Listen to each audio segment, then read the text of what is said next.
ہمیں جو للیلۃ القدر بتائی گئی شیخ کے کلام میں جس طرح سے واضح تھی، پھر ہم نے اس کے مطابق اس کو پایا، تو اگلے اس میں جو کچھ مشاہدہ کیا، دیکھا، جو کچھ بھی تھا، تو اگلا پورا دن میں اس کے سرور میں سے نہیں نکل سکا۔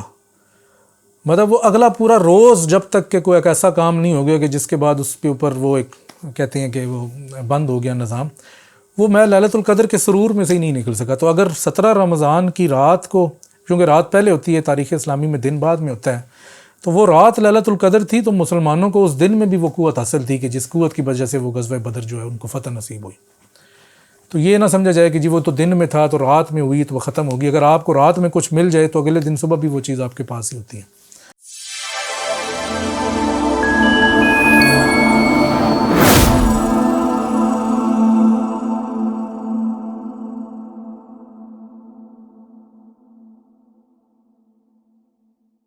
بسم اللہ الرحمن الرحیم۔ السلام علیکم، ابن العربی فاؤنڈیشن میں خوش آمدید۔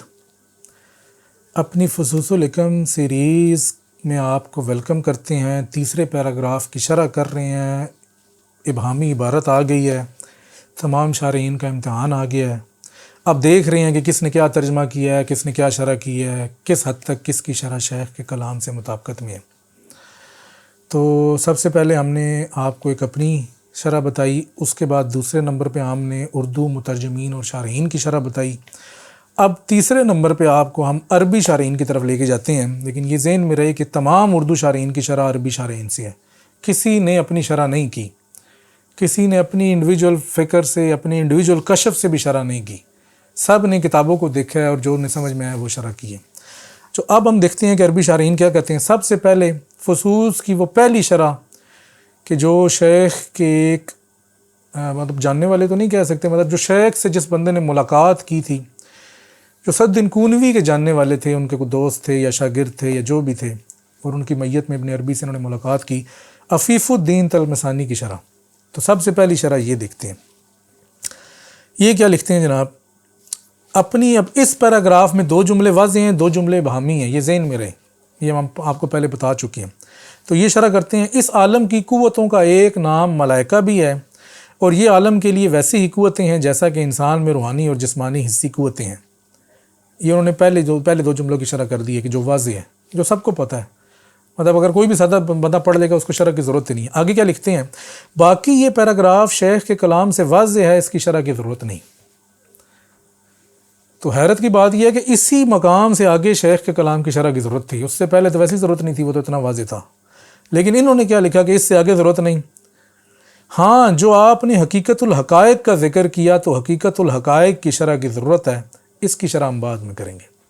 اب ہو سکتا ہے کہ ان کو اتنا واضح ہو پیراگراف کہ ان کو سمجھ میں آیا ہو کہ ضرورت ہی نہیں ہے، کیونکہ فرشتوں کی بات ہو رہی ہے اور قوتوں کی بات ہو رہی ہے، فرشتوں کی بات ہو رہی ہے۔ جب انہوں نے فرشتوں کو قوتیں کہہ دیا تو وہی ضمیریں آگے چل رہی ہیں، تو اب وہ جناب الہیہ کی طرف لوٹا دو، حقیقت الحقائق کی طرف لوٹا دو، عالم کی طرف، استعداد کی طرف لوٹا دو، طبیعہ کلیہ کی طرف لوٹا دو۔ مطلب اگر آپ اس سینس میں دیکھیں تو میں سمجھتا ہوں کہ ان کو وہ بات کلیئر ہوگی، تو انہوں نے سمجھا سب کو کلیئر، شرح نہیں کی، اور ایک نقطے حقیقت الحقائق کا بتا دیا، اور میں سمجھتا ہوں کہ ٹھیک بتایا، کیونکہ حقیقت الحقائق جب تک آپ شیخ کے کلام میں نہیں سمجھیں گے تو آپ کو سمجھ نہیں آئے گی کہ ہے کیا۔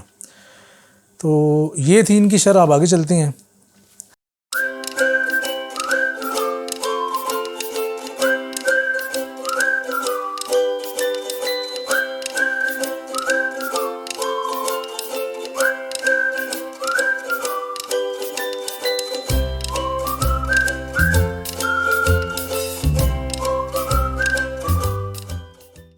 اب جو سب سے ایک اہم شرح، مطلب وہ شرح کہ تمام شارحین، تمام مترجمین ایٹ دی اینڈ کسی کو بھی نقل کر رہے ہوں گے تو جہاں پر وہ بندہ پھنسے گا محی الدین الجندی کو ہی پکڑے گا، کیونکہ انہوں نے اتنی تفصیل لکھ دی ہے اپنی شرح میں کہ انسان پڑھتے پڑھتے کنفیوز ہی ہو جاتا ہے کہ میں شرح پڑھ رہا ہوں یا میں کیا پڑھ رہا ہوں۔ تو ابھی ہم دیکھتے ہیں کہ انہوں نے اس مقام پہ شرح کیا کی۔ تو یہ جو ہم نے تھوڑا سا اس میں سے انالیسس نکالا ہے وہ اس طرح سے ہے کہ آپ نے اتنی تفصیل لکھ دی ہے کہ پڑھتے پڑھتے بندہ یہی بھول جاتا ہے کہ اصل عبارت کیا تھی جس کی شرح ہو رہی ہے۔ مطلب ہر لفظ کی تفصیل میں مثالیں اور اس کی ڈیٹیل اننیسیسری، میں تو اس کو اننیسیسری کہوں گا، کیونکہ جو چیز آپ کو اپنے مقصد سے ہٹا رہی ہے وہ چیز اس جگہ پہ اس کی ضرورت نہیں ہے. ہاں یا تو یہ ہے کہ وہ ایٹ دی اینڈ پھر دوبارہ سے مقصد کی طرف لے آئے. لیکن اگر آپ کا مقصد یہ ہے کہ آپ فصوص کے اوپر ایک ایسا انسائکلوپیڈیا لکھ دیں کہ جس میں ہر چیز آ جائے تو پھر چلو ٹھیک ہے. لیکن ویسے مجھے تو یہ چونکہ اس میں ایک ہٹتی نظر آئی ہے, توجہ ہٹا دیتی ہے, سمجھ ہی نہیں آتا کہ اوریجنل بات کیا ہو رہی تھی اور اس کی شرح کیا ہے, میں تو اس کو ان نیسیسری ڈیٹیل کہوں گا. کہتے ہیں جی جب شیخ نے لکھا کہ فرشتے اس صورت کی بعض قوتیں ہیں جس صورت عالم کو انسان کبیر کہا جاتا ہے, تو آپ نے یہ تفصیل لکھی ہے فرشتے کون ہیں, مطلب انہوں نے پھر شرح میں کیا اس کے لکھا کہ فرشتے کون ہیں, ان کی حقیقت کیا ہے. یہ قوتوں کی وہ ارواح ہیں جو حسی جسمی صورتوں سے قائم ہیں, جو نفسی عقلی قدسی ارواح ہیں. اس مقام پر انہوں نے بڑی اچھی شرح کی ہے کہ فرشتہ جو لفظ ہے ملائکہ, اس کی پوری ایٹمالوجی کھول دی ہے. حالانکہ شیخ نے بھی فصوص میں فتوحات میں ذکر کیا ہوا ہے, لیکن انہوں نے جس جگہ پہ کھولی ہے اس جگہ پہ کھولنا بہت ضروری تھا. میں مطلب کہتا ہوں کہ یہ ان کا کمال, اگر میں اس شرح میں سے سب سے بیسٹ بات کروں تو یہ ہے کہ انہوں نے فرشتوں کی حقیقت کھول دی اس جگہ پہ. اور چونکہ شیخ نے فرشتوں کو قوت قرار دیا, قوتوں کو ہم انگلش میں فورسز کہیں گے, تو اس عالم کی حسی, باطنی, ظاہری, مادی, روحانی, عقلی تمام جو فورسز ہیں وہ فورسز شیخ اکبر کے نزدیک فرشتے ہیں. تو یہ انہوں نے بہت اچھا کام کیا. آگے کہتے ہیں جی یہ قوتوں کی وہ ارواح ہیں کہ جو حسی جسمی صورتوں سے قائم ہیں, جو نفسی عقلی قدسی ارواح ہیں. پھر لفظ ملائکہ کے مادے ملک کی لغوی شرح کی کہ یہ قوت اور شدت سے عبارت ہے. یہ بڑی زبردست مقام ہے. جب آپ کو اس کے مادے کا پتہ چل جائے گا کہ لفظ نکلا کہاں سے ہے, تو وہ اپنے مادے کی کچھ نہ کچھ اندر خصوصیت رکھتا ہے, بلکہ زیادہ خصوصیت اپنے مادے کی رکھتا ہے. باقی اگر اس کا کوئی لفظ کا اطلاق آگے پیچھے کہیں ہوتا ہے, بعد میں جو چیزیں اس نے اڈاپٹ کی ہیں وہ بات ہے, لیکن جو اصل اس کی تھی بنیاد تھی وہ یہی ہے. تو لفظ ملائکہ کی بنیاد ہی یہی ہے کہ ان کے اندر قوتیں ہیں. اور پھر میں نے کل فتوحات مکیہ میں سے جب اس کو مزید کنفرم کرنے کی کوشش کی تو شیخ نے پورا اس کے اوپر اسم اللہ القوی کے حوالے سے پورا لکھا ہوا ہے کہ فرشتوں کو اسم اللہ القوی سے قوت دی گئی ہے. اور جب آپ فرشتوں کو قوت کے مترادف ذہن میں رکھتے ہوئے ترجمہ کرتے ہیں قرآن کا, تو پھر آپ کو لیلۃ القدر میں تنزل الملائکۃ والروح جب سمجھ میں آتا ہے کہ یہ جو قوتوں کا نزول ہو رہا ہے تو کون کون اس قوتوں کو حاصل کرتا ہے, اور جو بندہ اس قوت کو حاصل کر لیتا ہے تو پھر اس کے لیے وہ 1000 سال ہی بن جاتے ہیں. ظاہری بات ہے کہ وہ قوت ایسی ہے کہ ہر بندہ تو نہیں کر سکتا, لیکن جو کرتا ہے تو پھر اس کے پاس ایسی پاور ہوتی ہے کہ وہ خیر من الف شہر والی بات بن جاتی ہے.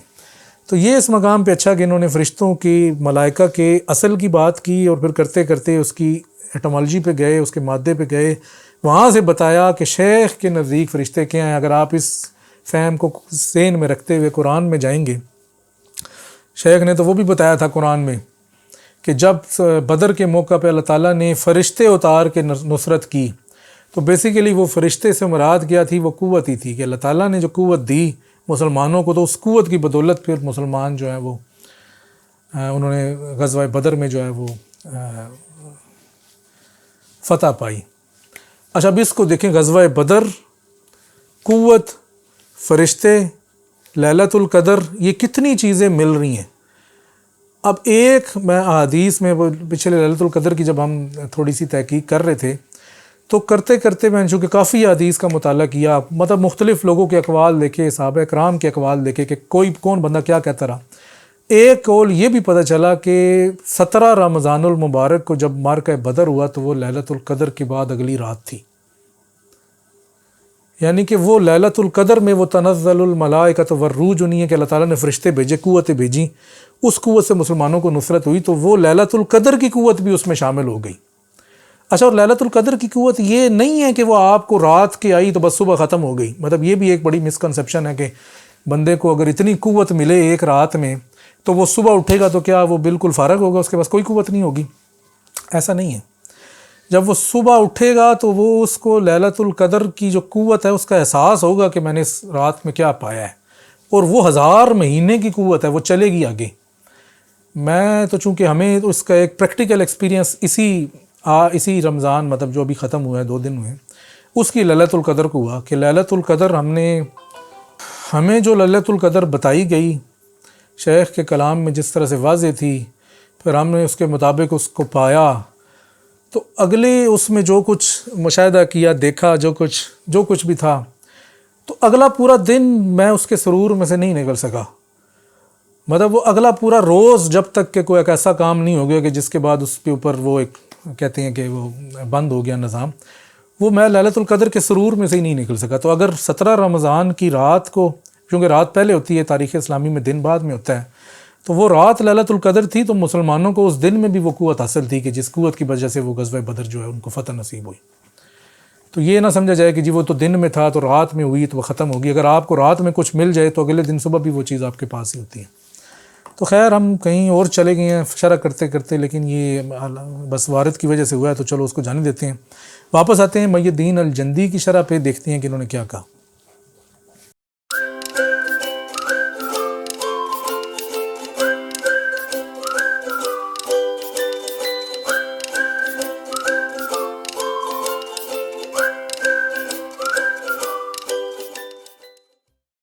اچھا یہاں تک اگر یہ تھوڑا سا رہتے نا تو انسان تھوڑا فوکس ہو جاتا کہ یہ، لیکن اس کے بعد پھر انہوں نے فرشتوں کی اقسام کے اوپر چلے گئے کہ جی اس میں یہ والی قسم ہے، اس میں یہ والی قسم ہے، 2-3 صفحے لکھ دیے.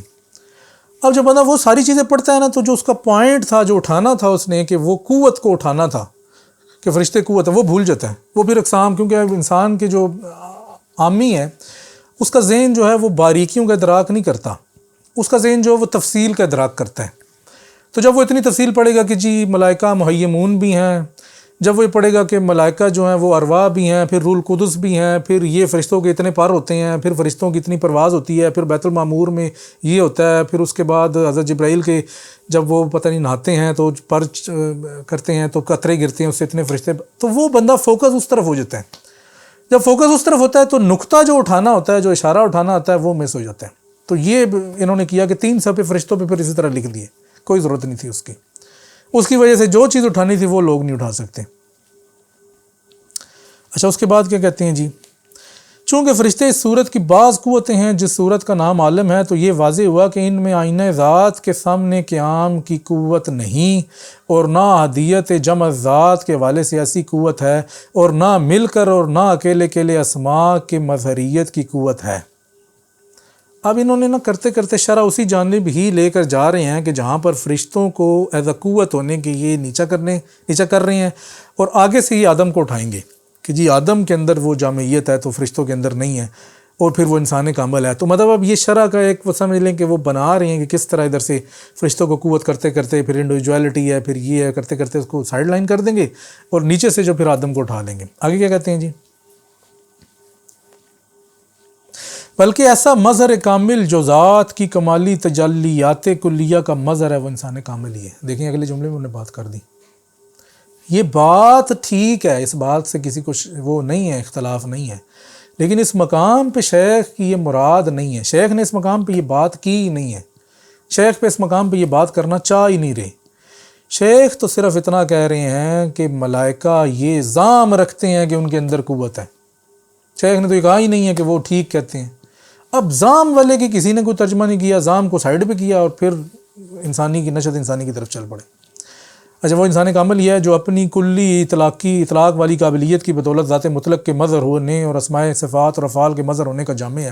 ٹھیک ہے یہ پتہ ہے، لیکن اس جگہ پہ شیخ کی مراد نہیں ہے کہ اس کی نشت میں جمعیت اور اعتدال ہے، کہ اس میں وسعت اور کمال ہے. یہ وجوبی حقی حقائق، ربوبی اسماء الہیہ کی نسبتی اور امکانی یعنی کیانی حقائق کا جامع ہے. مطلب